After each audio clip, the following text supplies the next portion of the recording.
Hello and welcome to the Extremis Publishing Podcast. I'm Tom Christie. I'm joined today by author and playwright Robert Murray, who's the author of The Spirit of Robbie Burns, a play which, in 3 acts, takes us through the life of Scotland's favourite national bard. So Robbie, can you tell us something about the formative years of this play? Interesting question, Tom. I was in England at the time when this started. I was part of a drama group in Ilfracombe in North Devon, and traditionally January was a month when there were no productions.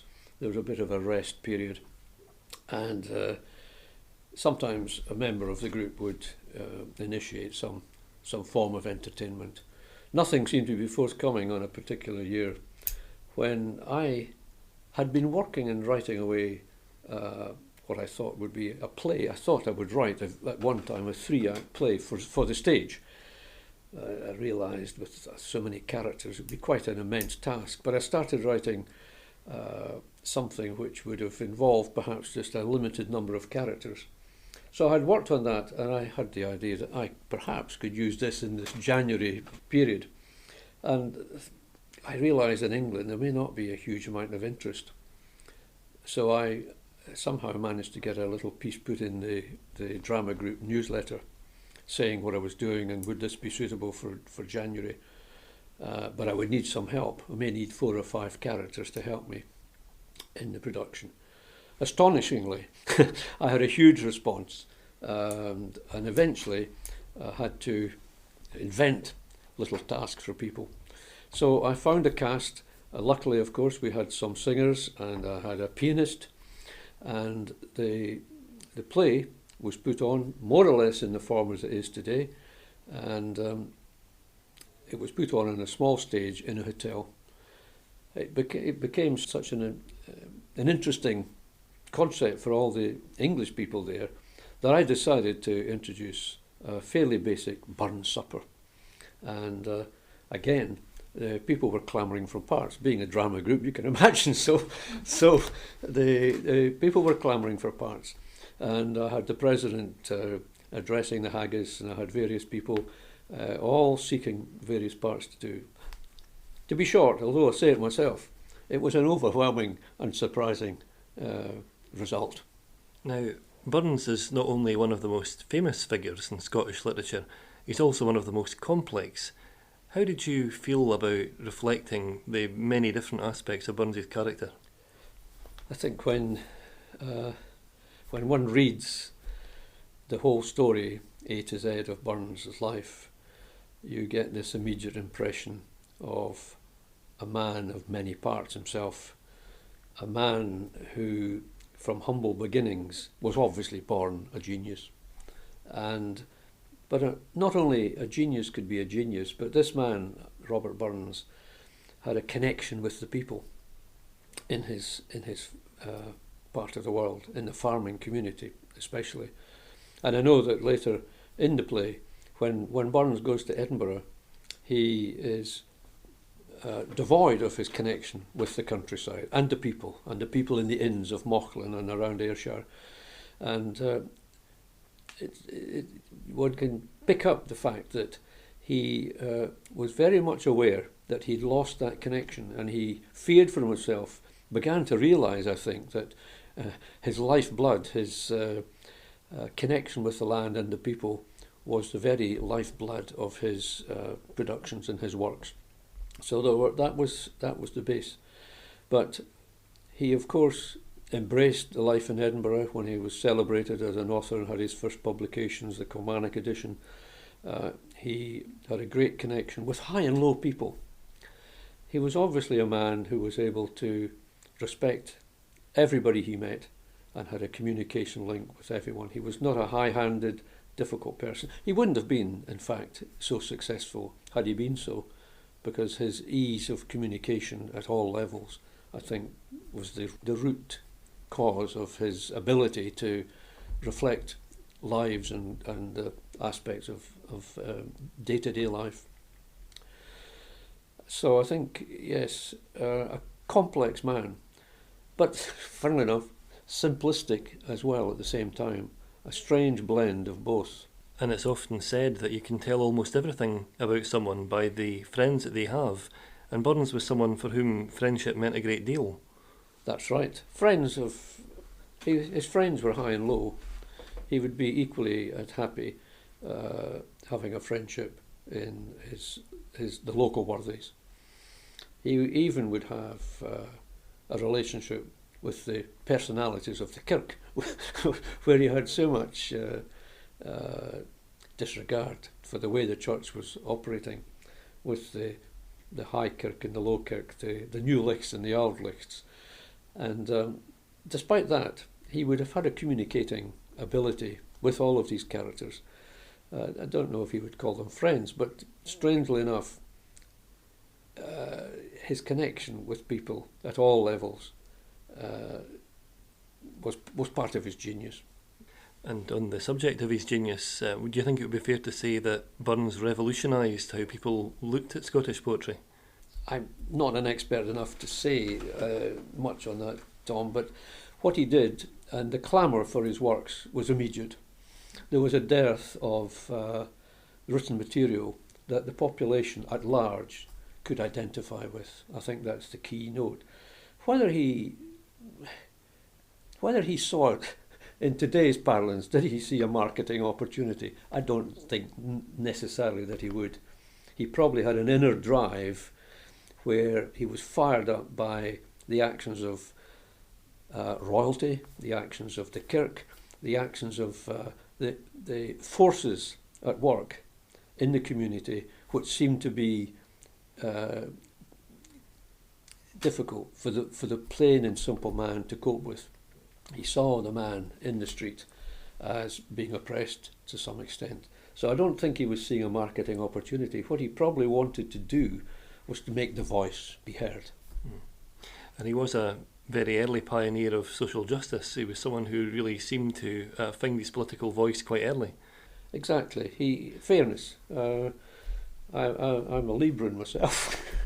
I look for justice and fairness in life as well. Burns, I think, had that same feeling. I think he was on the side of the plain and simple man. He saw the wrongs in society and, in his own way, found ways of attempting to right these. And one of the things that your play reflects well is the effect that success has on Burns when he realises that there is an audience for his work. Yes, he's immediately galvanised. He took a long time to settle down to write. You've got to remember, of course, he was working a hard life on the land. He would want to and needed to socialise. We all know he had a tough life. It took a long time for him to settle down. Of course, he had these bouts of melancholy, as he called it. Depression, perhaps, today. Who knows? Today he might be on a medication for some, probably unnecessarily, but it's a strange thing that in those days he lived with his melancholy, as he called it. And that would be pressure. I think that would be an inner pressure that he wanted so much to do. He did have ambitions to be a voice for Scotland. He wanted to spread the word. He wanted to be listened. And I suppose, in a sense, as any actor or someone on film and TV screens today, they want a message. They want to present something about themselves, wittingly or unwittingly. And Burns, I think, probably sensed in his own lifestyle and his own heart that he was the man to do this. And do you feel, in a sense, his work was a kind of therapy for that melancholy that he suffered throughout his life? I think so. I think that would be an outlet. So he was able to reflect his love of life, love of people, love of nature, everything, in fact, in the world. He could see the good, and yet he didn't approach it from a holy point of view. He wasn't particularly religious in that sense, was he? He reflected the reality of nature and everything around him. That's what he did. He wanted to find ways of expressing the beauty of nature and, if I use the phrase, the beauty of people, just simply the humankind. and he saw the good and bad and the difficult and the glorious in the humankind. And it's interesting you should mention the religious aspect of Burns, because although he often and quite vociferously attacked what he perceived as the hypocrisy of organised religion, he never really attacked religion itself, the faith aspects of spirituality. But when it came to politics, he wasn't quite so kind to the people he was targeting, was he? No, I think he would see through hypocrisy. He would see through vanity, pomposity, and all that. He would see through that. Perhaps he would see that in various measures. Perhaps it's a parallel with today. People may see that, and many people do. And I think Burns would see that. And he would see the high lifestyle of the monarchy for what it was. The Hanoverian, of course, was an added influence that perhaps drove that forward for him. But yes, Tom, I think what you're saying there is that the argument with the church were with the intransigent, difficult people on the local scene, how it was being interpreted, and how the church, given that it was so much involved in looking after the good of people and mankind around them, actually seemed to be doing the opposite. And I think that would be the line that Burns was approaching. And it is an interesting point, because it's often been noted, particularly by literary scholars, that Burns was someone who was quite ahead of his time. He almost seems like a kind of modern figure, even in a historical setting. Yes. I suppose today, if someone has real quality, real style, real talent, and genius, let's say, of the form that Burns had, if that was around us today, we would probably see such figures in well-documented film, well-documented plays, highlighted on television, highlighted in the newspapers, a voice of common sense, a voice of love and reason. We don't see that particularly today. I don't think anyone today would have all of the talents that Burns had. But he didn't set out to be such a character. I think, in fact, by the time he passed away, Scotland didn't actually even at that point realise the genius they had right up until the end. He'd gone, and he had passed away before the realisation had crept in of what Burns had actually been. So he didn't try to put a stamp on his own personality as a Hollywood star or any highfalutin kind of figure in society. That's, for me, the interesting thing about Burns. That's the complex part of Burns, isn't it? That he was such a genius that he probably, as they say, didn't know he was a genius. And if he were around today, do you think he would be a screenwriter or a podcaster, or perhaps even be in the Scottish Parliament? I think he'd certainly be looking for the ills in society. I think he'd be on the side of the poverty, he'd be on the side of the downward poverty-stricken people with no voice. And he would be, I think he'd be on the side of a socialist aspect of politics, without doubt. And he would be vociferous, he would be probably highly thought of. But as we know today, politics is a pretty murky business, I'm sure. And one would have to wonder how long he would want to take part in that. That's an interesting question. Would he want to fight on to the bitter end for a cause in a political world? I think he'd be very happy doing it in the way that he did do it. But I don't know. It's an interesting point. Would he want to battle his head against a brick wall in the politics of today and all the ramifications that go on in politics? I don't know. It's a good question. I don't have the answer. Well, another aspect of Burns' life that comes out in your play is his very complicated love life, and I think it's fair to say that he was somebody who had no shortage of complications when it came to romance. To the lassies?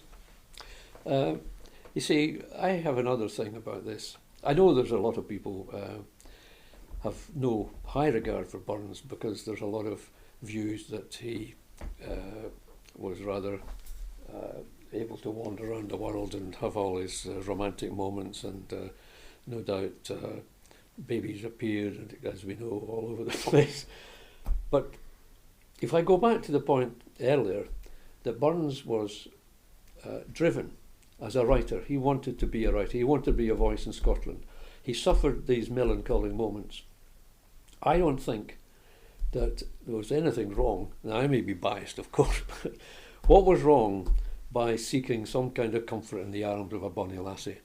If he was hard-working, tying himself in knots to find the right words and to express himself and write as he did, no mean feast. And he would be driven into seeking some kind of acceptance and love and the charms of a lady, I'm sure. I don't think it was necessarily done in his life as a disregard for women. That's far from the case. In fact, there's no evidence there was anything, apart from Jean Armour's father and Alison Begbie's father, who were pretty upset at the time. And despite the love that Burns had, there's no nastiness. There's no sense that Burns was being chased around the countryside by the people in the church or the fathers of bonny lassies. There's no sense of that. I think he needed the company, and that's the way it worked out. And although nowadays we take for granted the towering reputation that Burns enjoys, I think it's important to remember, and it's something that is mentioned in your play, the fact that he was a very popular character at the time. He was somebody who was held in very high regard by the good and the great, particularly in Edinburgh. He was held in high regard by everyone he came in contact with. I think he had a nasty moment with Mr. Creech in Edinburgh, who Mr. Creech, for his own ends, had his own agenda. That upset Burns. He wanted to see, as we said earlier, fairness and honesty and justice in the world. Mr. Creech didn't come into that category, but Burns would have, I think, a good communication ability to get on with everyone, without, in any shape or form, leaving a nasty taste and having arguments left behind him wherever he went. I don't think so. And one final question. If anyone who attends your play or who reads the script of your play were to come away with one prevailing message about Robert Burns and his life, what would you like that message to be? Bring back another Robert Burns. I think that's about the way I could sum it up, Tom. I think they'd be left with the realisation that where did this man come from? How did he get there? What drove him on? Was it the environment? Was it his attributes that he was born with? Whatever it was, he was a genius, and he was the receptacle of that genius, and he did all of these things. I think people just say we've never seen a Robert Burns again, and I would think if you come away from a play and hear all of that, that's the big realisation, that he was a larger than life character. That's, I think, what people would walk away from watching the play would think. Well, Robbie, thank you very much for having joined us today and sharing your thoughts about Robert Burns, one of Scotland's great Renaissance men. Your play certainly discusses a very great deal about Burns, and not only his life but also the world that he lived in, and I for one think it does a very good job of explaining not only the things that differentiate us from that historical setting, but also the many universal qualities that are still relevant today. Thank you very much, Tom. It's been a pleasure chatting with you, and I'm not an expert on Burns. I'm an enthusiast of Burns. I'm not by any means an expert on Burns, but ever since my very, very early days at school, I somehow had a rapport with Burns. We wrote his poems. We had to punctuate everything perfectly, commas, exclamation marks, everything we had to learn every single aspect of a story or poem. And for me, luckily enough, my grandparents had a little croft, and I look back now and think that was a large part of where I understood Burns, because on my granny and granddad's croft I could see the parallels with Burns. And although I'm talking about the 1950s, I think little had changed in the lifestyle and the simple life in the 1950s even, compared to Burns' time. So I think when I read Burns and heard all about Robert Burns as a schoolboy, I had an immediate rapport because of that connection. Well, Robbie, thank you so much. It's been really interesting to hear so much about Burns and what it is about his life that has motivated you to write this play. And if you at home would like to get a copy of The Spirit of Robbie Burns, it's available to buy from all good independent retailers and online booksellers worldwide. Thank you for joining us today. I hope you'll tune in again soon.